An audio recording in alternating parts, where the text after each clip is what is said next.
Officers অ্যাড্রেসে general Wakeruzzaman, নিরপেক্ষ নির্বাচন অনুষ্ঠানে সরকারকে সহযোগিতা করবে সেনাবাহিনী।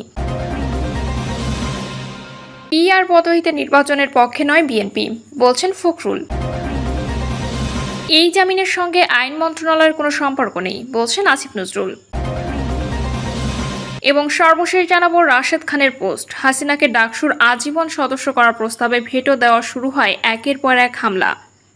শুনছিলেন সংবাদ শিরোনাম, এবারে বিস্তারিত। অফিসার্স অ্যাড্রেসে জেনারেল ওয়াকারুজ্জামান, নিরপেক্ষ নির্বাচন অনুষ্ঠানে সরকারকে সহযোগিতা করবে সেনাবাহিনী। দেশে এখন নির্বাচনের দিকে যাচ্ছে। একটি অবাধ, সুষ্ঠু, নিরপেক্ষ নির্বাচন অনুষ্ঠানে সরকারকে সহযোগিতা করবে বাংলাদেশ সেনাবাহিনী। এজন্য বাহিনী সব ধরনের প্রস্তুতি নিয়েছে। সেনাপ্রধান জেনারেল ওয়াকারুজ্জামান ঢাকা সেনানিবাসে বেলা 12টার দিকে 1.5 ঘণ্টাব্যাপী অফিসার্স অ্যাড্রেসে সেনা সদস্যদের উদ্দেশ্যে দেওয়া বক্তব্যে সব কথা বলেন। এর বাইরেও সেনাপ্রধান বাহিনী শৃঙ্খলা, সত্যতা, সামাজিক যোগাযোগ মাধ্যমে ভুয়া তথ্য ছড়ানো, সেনাবাহিনীর ইস্যুতে নানা কটূক্তির জবাব এবং মাঠ পর্যায়ে কাজের বিভিন্ন বিষয় আলোচনা সহ প্রয়োজনীয় নির্দেশনা দিয়েছেন। এ সময় সেখানে পদস্থ কর্মকর্তারা সরাসরি উপস্থিত ছিলেন। পাশাপাশি সব সেনা স্থাপনার কর্মকর্তারা ভার্চুয়ালি যুক্ত হন। অফিসার্স অ্যাড্রেসে সেনাপ্রধান জেনারেল ওয়াকারুজ্জামান বলেন, দীর্ঘ সময় ধরে সেনারা মাঠে দায়িত্ব পালন করছেন। আগে এত দীর্ঘ সময় মাঠে থাকতে হয়নি, তাই সবার সঙ্গে ভালো সম্পর্ক বজায় রাখতে হবে। দূরত্ব থাকলে তা দূর করতে হবে। এ সময় সেনাবাহিনীর বর্তমান অবস্থা, করণীয় কাজ এবং দিক নির্দেশনা দিতে অফিসার্স অ্যাড্রেসে অফিসারদের সঙ্গে আরও কথা বলেন সেনাপ্রধান। সামাজিক যোগাযোগ মাধ্যমে ভুয়া তথ্য ছড়ানো প্রসঙ্গে সেনাপ্রধান বলেন, সেনাবাহিনীর বিরুদ্ধে বিভ্রান্তিকর বার্তা ছড়ানো হচ্ছে।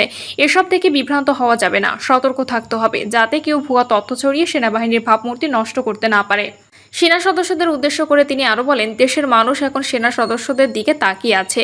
তোমরাই দেশের ভবিষ্যৎ, তাই দেশপ্রেমে উদ্বুদ্ধ হতে হবে। পাশাপাশি বাহিনীর চেইন অব কমান্ড অক্ষুণ্ণ রাখতে হবে। সেনাবাহিনী নিয়ে নানা ধরনের কটূক্তির বিষয়ে জেনারেল ওয়াকারুজ্জামান বলেন, এসব মন্তব্যে অখুশি হওয়ার কিছু নেই। যারা এসব করছে তাদের বয়স কম, তারা আমাদের সন্তানের বয়সী। তারা বড় হলে নিজেদের ভুল বুঝতে পারবে, তখন নিজেরাই লজ্জিত হবে। সেনাপ্রধান আরও বলেন, সেনাবাহিনীর একটি পেশাদার সংগঠন। মাঠে দায়িত্ব পালনের সময় পেশাদারি দেখাতে হবে। প্রতিশোধমূলক কোনো কাজে জড়ানো যাবে না। নাম উল্লেখ না করে সেনাপ্রধান বলেন, একজন সেনা সদস্যের বিরুদ্ধে রাজনৈতিক দলের সঙ্গে সংশ্লিষ্ট থাকার অভিযোগ তদন্তাধীন। অভিযোগ প্রমাণিত হলে তার বিরুদ্ধে ব্যবস্থা নেওয়া হবে। সেনাবাহিনীর কোনো সদস্য রাজনৈতিক কর্মকাণ্ডে জড়াতে পারবে না। আরেক কর্মকর্তার বিরুদ্ধে নারী নির্যাতনের অভিযোগ নিয়েও তদন্ত চলছে। নৈতিক স্খলনের বিষয়ে কাউকে ছাড় দেওয়া হবে না, তবে মিডিয়া ট্রায়ালের ভিত্তিতে কাউকে সাজা দেওয়া হবে না। অভিযোগ প্রমাণিত হলে অবশ্যই ব্যবস্থা নেওয়া হবে।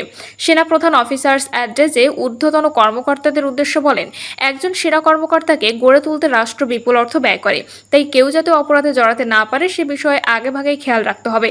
অপরাধে জড়িয়ে পড়ার পর তাকে বাড়ি পাঠিয়ে দিলে সেটি রাষ্ট্রের অর্থের অপচয় ছাড়া আর কিছুই নয়।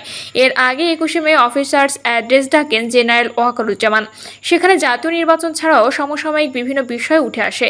তখন তিনি জানান, আগামী ডিসেম্বরের মধ্যে জাতীয় নির্বাচন হওয়া উচিত। নির্বাচনের বিষয়ে তার অবস্থান আগের মতোই। পিআর পদ্ধতিতে নির্বাচনের পক্ষে নয় বিএনপি, বলছেন ফখরুল।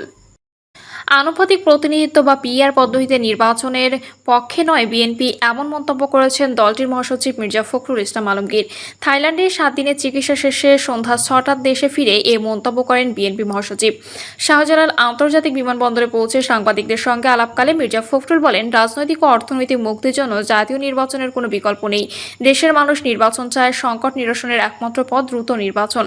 সংস্কার নিয়ে বিএনপি মহাসচিব বলেন, যারা সংস্কার চাচ্ছে না সেটা তাদের দলের ব্যাপার। ঢাকা বিশ্ববিদ্যালয় কেন্দ্রীয় ছাত্র সংসদ নির্বাচন নিয়ে তিনি বলেন, সবার অংশগ্রহণে সুষ্ঠু ও সুন্দরভাবে সম্পন্ন হোক, এটাই প্রত্যাশা।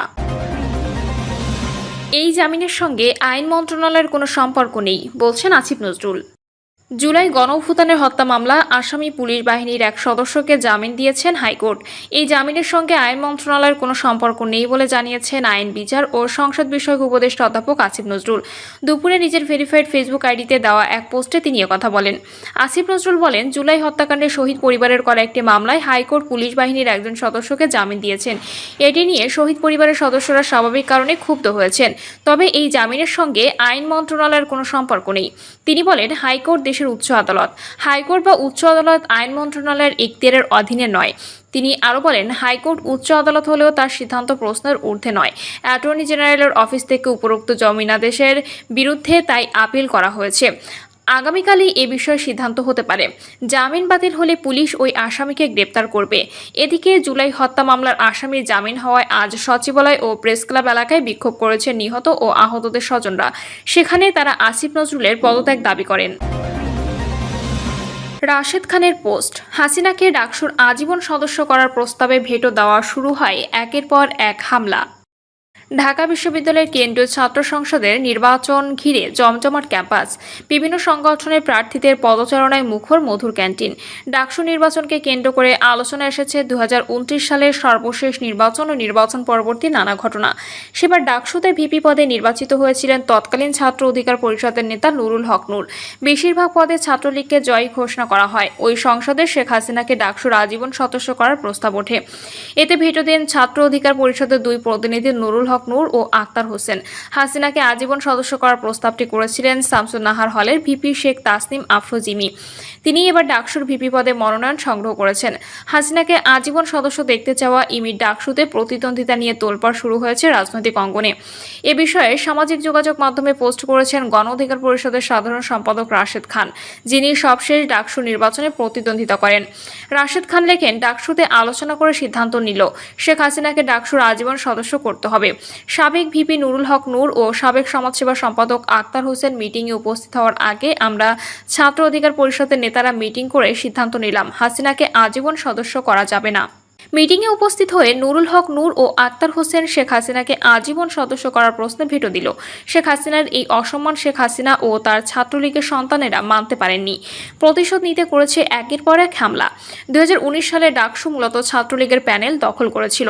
ছাত্র অধিকার পরিষদের প্যানেল থেকে আমরা ভিপি ডিজিএস সহ কেন্দ্রীয় সংসদে 11টি পদে জয়ী হই, কিন্তু ছাত্রলীগ ফলাফল ছিনতাই করে। তারপরও যে দুটো পদ ঘোষিত হয় সেটাকে কাজে লাগিয়ে আমরা চেষ্টা করেছি শিক্ষার্থীদের জন্য কাজ করতে।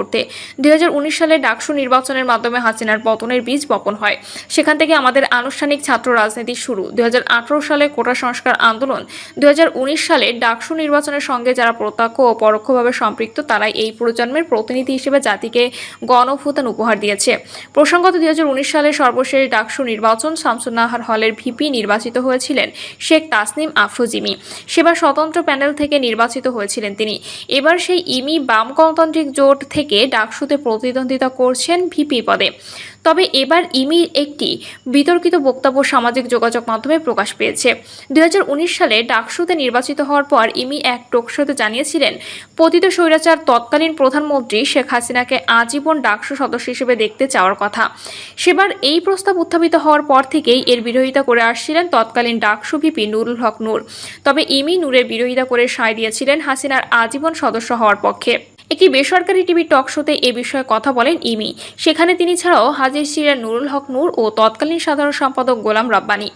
ইমি সেখানে বলেন, আমার হলে যেহেতু নির্বাচন সুষ্ঠু হয়েছে, কয়েক জায়গায় হয়নি, এটি আমাকে মানতে হবে। কিন্তু যেহেতু মাননীয় প্রধানমন্ত্রী শেখ হাসিনা যেহেতু ঢাকা বিশ্ববিদ্যালয়ের একজন শিক্ষার্থী ছিলেন এবং তাকে যেহেতু আন্তরিক দেখেছি আমরা, ডাকসু নির্বাচনটি যেহেতু সুষ্ঠুভাবে আয়োজন করা সম্ভব হয়েছে, তার আন্তরিকতা ছাড়া কিন্তু এটা সম্ভব ছিল না। তিনি আমাদের গণভবনে ডেকে যে আতিথেয়তা দিয়েছেন, অন্তত কৃতজ্ঞতাবশত হলেও তাকে ডাকসুর আজীবন সদস্য ঘোষণা করা উচিত। পরে সে বছরের 30 মে ডাকসুর দ্বিতীয় কার্যনির্বাহী সভায় হাসিনাকে আজীবন সদস্য ঘোষণা করা হয়। যে বিবৃতিতে এই ঘোষণা দেওয়া হয় সেখানে অবশ্য ভিপি নূরের স্বাক্ষর ছিল না। এই সিদ্ধান্তে সমর্থন ছিল না তৎকালীন ডাকসুর সমাজসেবা সম্পাদক ও বর্তমানে এনসিপি সদস্য সচিব আক্তার হোসেনেরও। প্রিয় দর্শক, এই ছিল এখনকার সর্বশেষ সংবাদ। আপডেট সব সংবাদ পেতে চ্যানেলটি সাবস্ক্রাইব করে বেল আইকনটি ক্লিক করে রাখুন।